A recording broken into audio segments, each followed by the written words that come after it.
800-992-4419. So speaking of our business community, speaking of our retail community, as promised, thrilled to be joined by Tanya Triche, who is the General Counsel for the Illinois Retail Merchants Association and directs the activities of the Chicago Retail Merchants Association. Tanya, welcome to the program. Thanks so much, Shalom, for having me. Of course. So as I mentioned earlier, there are some interesting things going on in City Council right now that our listeners should probably be in the loop on, wouldn't you think? I think so. There's always something interesting going on in Chicago City Council. Well, tell us about tobacco. Yeah, well, for sure. So this is an interesting thing because the mayor introduced an ordinance last month that's scheduled to be heard in the Finance Committee tomorrow. And this ordinance does basically four things. The first thing it does is it raises the age to purchase tobacco from 18 to 21. The second thing is that it would implement a new tax called an Other Tobacco Products Tax, OTP for short. Basically, that's a tax on any tobacco product that's not cigarettes or vaping products. So cigars, little cigars, snuff, chew, roll your own tobacco, all of that would now be taxed by the city. So the goal is to make sure that people should not buy anything in the city of Chicago ever again. That's certainly not tobacco. Certainly not tobacco. Wow. Yeah, and so while the state and Cook County already have a tax on those products, the city does not. And actually, there's a law, a state law in the home rule jurisdiction part of the act, where it says that if a home rule municipality, which Chicago is, if they have not passed a cigarette tax or an OTP tax prior to July 1st, 1993, then they're prohibited from doing so. And that's why we haven't seen an OTP tax in Chicago thus far. In fact, a couple years ago, there were two bills introduced, one in the Senate and one in the House, to, quote-unquote, clarify that Chicago had the authority to pass its own OTP law. And that obviously never went anywhere. It passed out of the Senate, but it didn't go anywhere in the House. And we think that the reason why they went to seek clarification that they had the authority is because they know that they don't have the authority.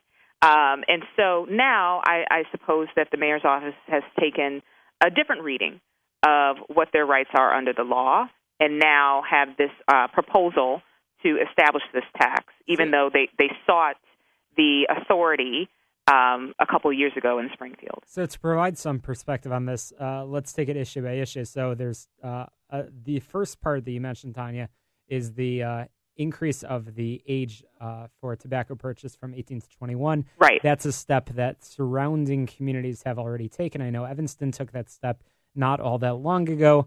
What is the IRMA's position on that? Well, first of all, we don't want our members, which are retailers, to lose any customer, any adult customer, and an 18-year-old, 19-year-old, 20-year-old customer is an adult.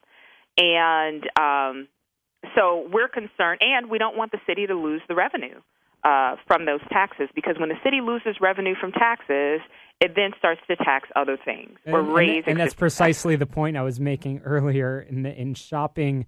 When you buy things locally, you should be able to expect that the tax dollars will be used locally, but I would imagine that steps like this will cause people to yet again flock to the, especially in sort of border wards, which border on the north side, on the south side, people will flock to the suburbs. There is an alderman that shall remain nameless for the moment that mentioned to me that she has not purchased gas in the city of Chicago in several years. Absolutely. And it's actually a fact. Whenever the city increases its cigarette tax, our members that own gas stations both in the city and in the suburbs report to us that that their revenues in their suburban stores increase. Well, that's not a coincidence, right? It's because people are leaving the city to purchase these products. And don't forget, Shalom, when they leave the city to purchase these products, they're also making other purchases. So it's not only the cigarette tax or the tobacco tax that the city loses, but it loses all of that incremental sales tax as well, whether it be gas tax or the other sales that people buy in convenience stores when they purchase their tobacco. So, Tanya, I know you're hyper-focused on Chicago, but are some of the suburbs that are home rule communities also considering this OTP tax? Well, Cook County does have an OTP tax, and it's the only other home rule jurisdiction I know of that has this tax.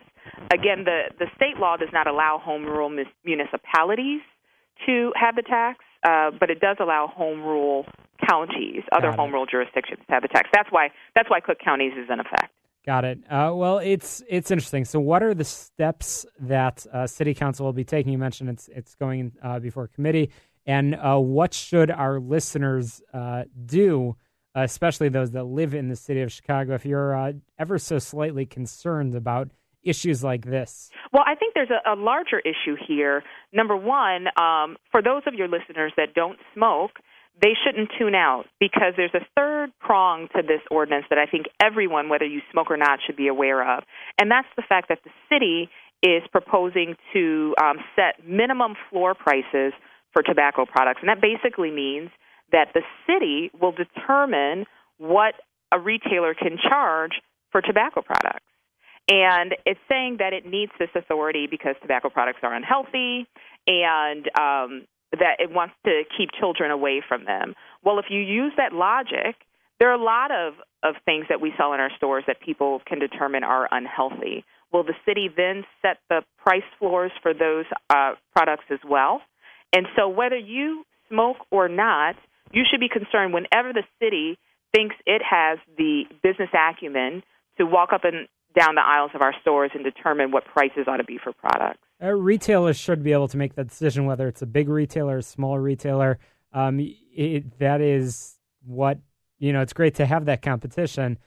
So somebody will choose to go to a local business because a price is X and because there's a selection of X, Y, Z. That should not be pushed on to a local business, big or small, by the city of Chicago. Right. The city shouldn't determine what prices ought to be for any product. That they are not in the retail business. Frankly, their budget issues are widely known. And so, we find it offensive that they think that they can come in our stores and tell us what to charge for things. So what do we do about it? They should call their alderman. Everyone should call their alderman and tell them, don't set price floors on any product, and don't decrease the tax revenue that the city has coming in today.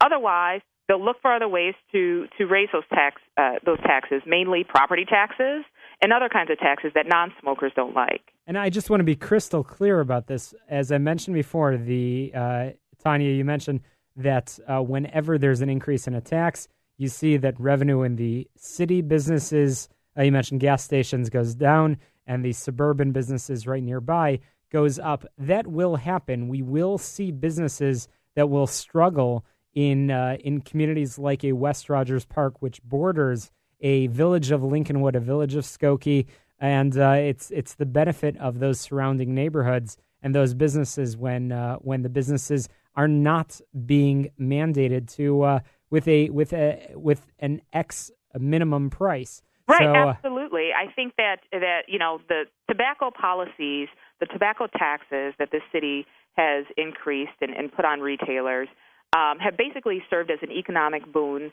to our surrounding suburbs and the state of Indiana. Wow. You're absolutely correct. Tanya Triche from the Illinois Retail Merchants Association. Again, important legislation being proposed, being introduced, affecting really everybody, whether you're a smoker or not. You should be paying attention to this because this affects your neighborhood. This affects the businesses in the neighborhood. And frankly, the city of Chicago telling businesses that we know how to price better than you do. And that's never fair. So as Tanya mentioned, pick up the phone, call your alderman, make the mayor aware of your displeasure with this But Tanya, you've got a lot to say on the subject regarding retail. How can our listeners learn more about the work of the IRMA? Yes, well, we have a website, irma.org, and we are out there. We represent the retail community and chain restaurants. We represent businesses large and small, and they can check us out. Okay, fantastic. Well, enjoy the rest of the game. Brent Novoselsky, NFL player, will be joining us up next. Very on theme over here. Tanya, we appreciate your time. We'll be sure to check back in with you to follow the updates on this bill. And once again, you're listening to Get Down to Business, the show that's all about small business, jobs, and entrepreneurship. Don't touch that dial. We've got a lot more for you after the break. The first vote